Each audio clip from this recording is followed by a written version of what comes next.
রংপুরের এক মর্মান্তিক হত্যাকাণ্ড। একই পরিবারের 4 জনকে হত্যা করা হলো, যদিও তারা অমুসলিম। ঘাতক যারা হত্যা করেছে তারা ইয়াবা সেবন করেছে এবং যাদেরকে হত্যা করা হয়েছে সেই বাড়ির ফ্রিজ থেকে খেজুর বাই করে তারা খেয়েছে। এখন যেই ঘাতক যে হত্যা করেছে, আসামির গায়েও যেই সার, প্রশাসনের যিনি কর্মরত দায়িত্ব পালন করতেছেন পুলিশের গায়ে একই সার। অপরাধীর গায়ে যেই সার, হত্যাকারীর গায়ে যেই সার, কথা বোঝেন নাই মনে হয়। আবার যিনি দায়িত্ব পালন করতেছেন প্রশাসনিক কর্মকর্তা, তার শরীরেও, ওই পুলিশের শরীরেও একই রকম শ্বাস। এখন মানুষ বলতেছে আসামির সাথে পুলিশের শ্বাস একই কালার, একই ডিজাইন, মিলে গেল, রহস্য কি? মানুষ এখন এই শ্বাস নিয়ে পড়ে আছে, কথা কর না কে ভাই, শ্বাস নিয়ে পড়ে আছে। শ্বাস নিয়ে পুরো নিউজ ভাইরাল হয়ে যাচ্ছে যে আসামির গায়ের কালারের যেই পরনে শার্ট, আসামির গায়ে যেই শার্ট পরা, পুলিশের গায়ে একই শার্ট, রহস্য কি? আসলে পুলিশের সাথে আসামির কোনো গোপন সম্পর্ক আছে কিনা? এই হত্যাকাণ্ড কেন ঘটলো? আমরা দেখেন এমন একটা সমাজে বসবাস করতেছি, একটা ফ্যামিলি তার পরিবার নিয়ে ঘরে নিরাপদে থাকবে, এরকম পরিবেশও বাংলাদেশে নাই, কথা বলে ঠিক না? একই পরিবারের 4 জনকে নির্মমভাবে হত্যা করা হলো। জুমাবারে মানুষ জুমার নামাজ পড়তে গেছে, এই সুযোগে ঘাতকেরা সেখান থেকে বেরিয়ে চলে গেল। সেটা নিয়ে তুমুল আলোচনা যে রংপুরের এই ভয়াবহ হত্যাকাণ্ড কেন ঘটলো, কি কারণে ঘটা গেল, এখনো পুলিশ রহস্য উন্মোচন করতে পারে নাই। প্রতিদিন হত্যাকাণ্ড, যেখানে সেখানে একই পরিবার এরকম 4 জন 5 জন করে নিহত করা হচ্ছে।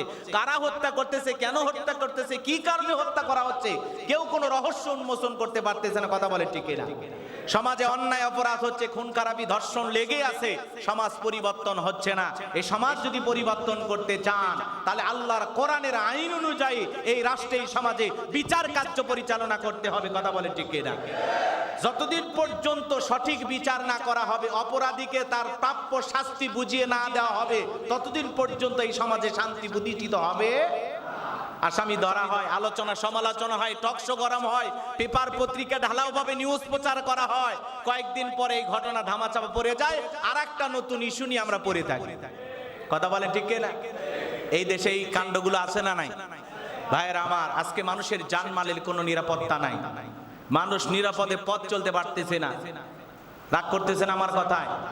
আমরা বলতে চাই এই ভয়াবহ হত্যাকাণ্ডের সাথে যারাই জড়িত থাক, প্রশাসনকে খুঁজে বের করে যাই সমস্ত অপরাধীরা এই হত্যাকাণ্ডের সাথে জড়িত, প্রত্যেকটা অপরাধীকে প্রকাশ্যে ফাঁসি দিতে হবে, কথা বলে ঠিক না? আল্লাহর আইন দিয়ে বিচার করবেন না বুঝতে পেরেছি, কিন্তু দেশের আইন অনুযায়ী অন্তত আসামিদেরকে দ্রুত মৃত্যুদণ্ড দেন, কথা বলে ঠিক না? অপরাধীকে শাস্তি না দেওয়ার কারণে দিন দিন এই সমাজে অপরাধ বেড়ে যাচ্ছে, কথা বলে ঠিক না? সম্মানিত ভাইয়েরা আমার, লম্বা আমি করতে চাই না, সংক্ষিপ্ত করে শুধু বলে দিতে চাই, বিশ্বনবী মুহাম্মদ রাসূলুল্লাহ সাল্লাল্লাহু আলাইহি সাল্লাম এই পৃথিবীর জমিনে যখন আগমন করবেন, সেই সমাজেও এমন কোন অন্যায় অপরাধ ছিল না সেই সমাজের মানুষেরা করতো না। সেই অন্ধকারের মানুষগুলোকে আলোকিত বানানোর জন্য, গুণে ধরা সমাজটাকে সাজানোর জন্য, ওই সমাজের অন্ধকারের মানুষগুলোকে আলোকিত বানানোর জন্য আল্লাহ রাব্বুল আলামিন পৃথিবীর জমিনে তার হাবিব আখিরি পয়গাম্বার মরুল দুলাল মুহাম্মদ রাসূলুল্লাহ সাল্লাল্লাহু আলাইহি সাল্লামকে পাঠিয়েছিলেন। বলুন আল্লাহু আকবার। সম্মানিত ভাইয়েরা আমার, লম্বা করার কোনো সুযোগ নাই, সংক্ষিপ্ত করে শুধু বলে দিতে চাই, বিশ্ব নবী পৃথিবীর জমিনে আগমন করেছিলেন। নবীজির বাবার নাম আব্দুল্লাহ, দাদার নাম আব্দুল মুত্তালিব, দাদির নাম ফাতেমা, নানার নাম আব্দুল ওহাব, নবীজির নানির নাম হলো বাররা। সম্মানিত হাজিরিন, গভীর মনোযোগ দিয়ে কথাগুলো শ্রবণ করবেন।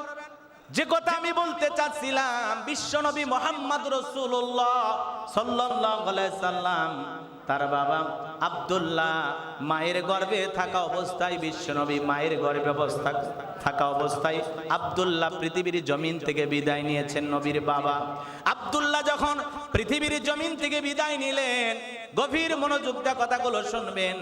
মাত্র 5টা উট পৃথিবীর জমিনে রেখে গেলেন, 5টি উট, এক পাল ছাগল আর একটা দাসী রেখে গেলেন যার নাম উম্মে আইমান।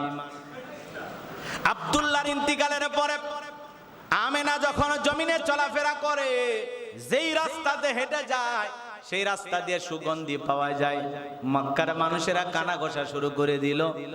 আব্দুল মুত্তালিবের ছেলের বউ, স্বামী মারা গেছে, বিধবা একজন নারী, সে রাস্তা দিয়ে কিভাবে সুগন্ধি লাগায় চলাফেরা করে, এমন সুগন্ধি ব্যবহার করে মক্কার কোন দোকানে সেই সুগন্ধি কিনতে পাওয়া যায় না।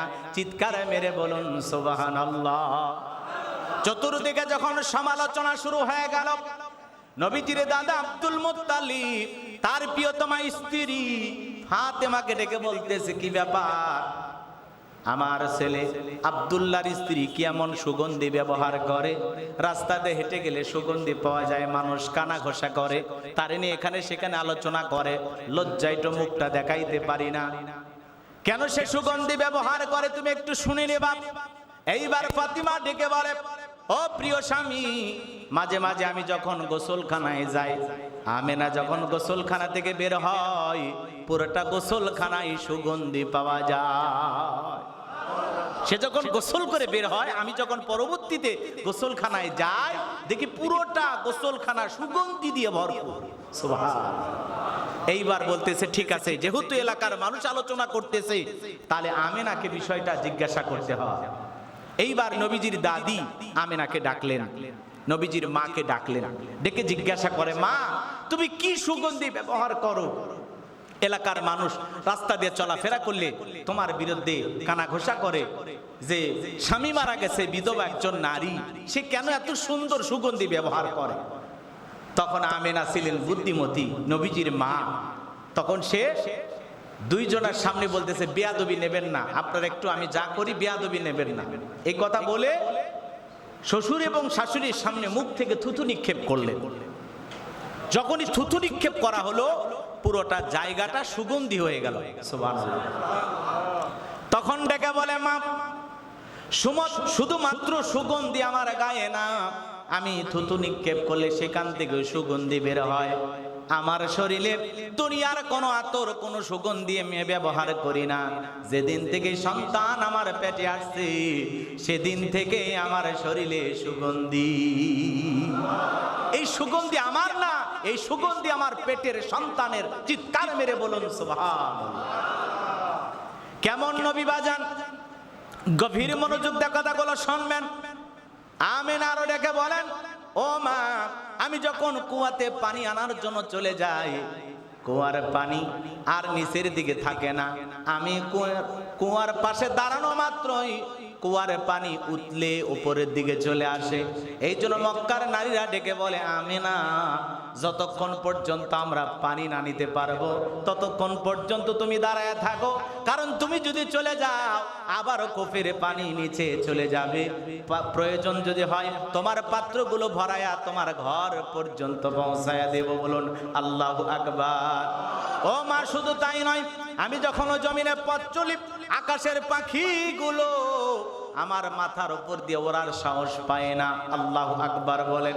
শুধু কি তাই, রাত্রিবেলায় আল্লাহর নবীরা এসে আমাকে সালাম দেয়। আল্লাহু আকবার।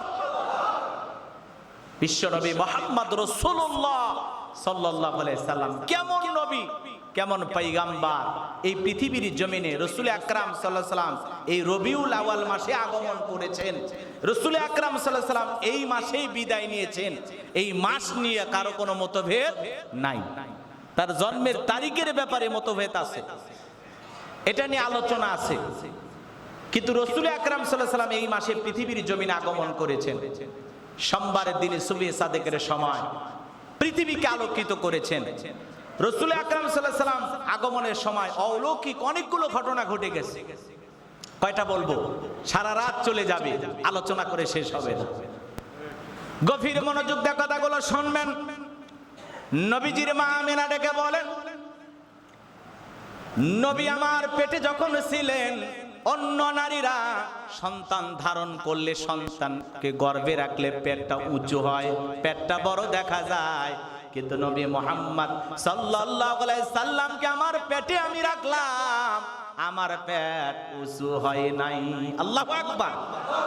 শুধু কি তাই, আমেনারও ডেকে বলেন, নবীকে যখন পৃথিবীর জমিনে আমি জন্ম দেব, অনেক নারী প্রসবের যন্ত্রণা কষ্ট সহ্য করে, কিন্তু নবী মুহাম্মদ সাল্লাল্লাহু আলাইহি সাল্লামকে যখন পৃথিবীর জমিনে আমি নবীকে যখন পৃথিবীর জমিনে জন্মগ্রহণ করলো, আমার কোনো ব্যথা অনুভব হয় নাই। চিৎকার মেরে বলুন সুবহানাল্লাহ। শুধু কি তাই, নবী যখন পৃথিবীর জমিনে আগমন করলেন, ও দুনিয়ার মানুষ শুনে নাও, আমি আমেনা তাকায়া দেখলাম পৃথিবীতে সন্তান জন্মগ্রহণ করে, মায়ের পেটের সাথে সন্তানের নাভির নাড় থাকে, কিন্তু নবী মুহাম্মদ সাল্লাল্লাহু আলাইহি সাল্লামকে যখন পৃথিবীর জমিনে আগমন করলেন, আমি যখন নবী মুহাম্মদকে জন্ম দিলাম, আমি তাকায় দেখলাম নবী মুহাম্মাদের নাভির নাড়টা কি সুন্দর কাটা, কে যেন অনেক আগে নাড়টা কেটে দিয়েছে, বলুন সুবহানাল্লাহ। শুধু কি তাই, নবী মুহাম্মদ সাল্লাল্লাহু আলাইহি সাল্লাম যখন পৃথিবীর জমিনে জন্ম নিলেন, দুনিয়ার সন্তান জন্মগ্রহণ করলে শরীরের মধ্যে ময়লা রক্ত মাখা থাকে, কিন্তু নবী করিম সাল্লাল্লাহু আলাইহি সাল্লাম যখন জন্মগ্রহণ করেছিলেন, নবীজির শরীরের ভিতরে বিন্দু পরিমাণে কোনো ময়লা ছিল না। আল্লাহু আকবার। শুধু কি তাই, আমিনা আরো ডেকে বলেন, নবীজি বিশ্ব নবী পৃথিবীর জমিনে আগমন করেছিলেন, দুনিয়ার সব সন্তান জন্মগ্রহণ করেন উলঙ্গ অবস্থায়, শরীরে কোনো কাপড় থাকে না। নবীজি জন্মগ্রহণ করেছিলেন মায়ের পেট থেকে পোশাক পরিহিত অবস্থা। আল্লাহ। আমার ভাইয়েরা, শুধু কি তাই,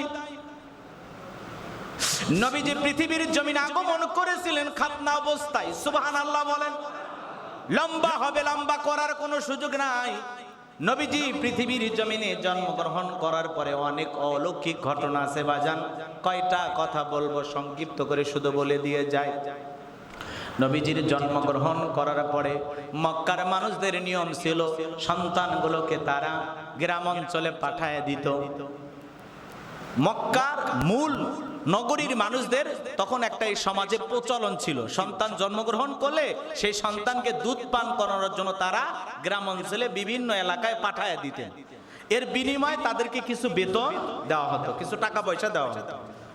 এটা মক্কার সেই সময়ের কি ছিল, সিস্টেম ছিল।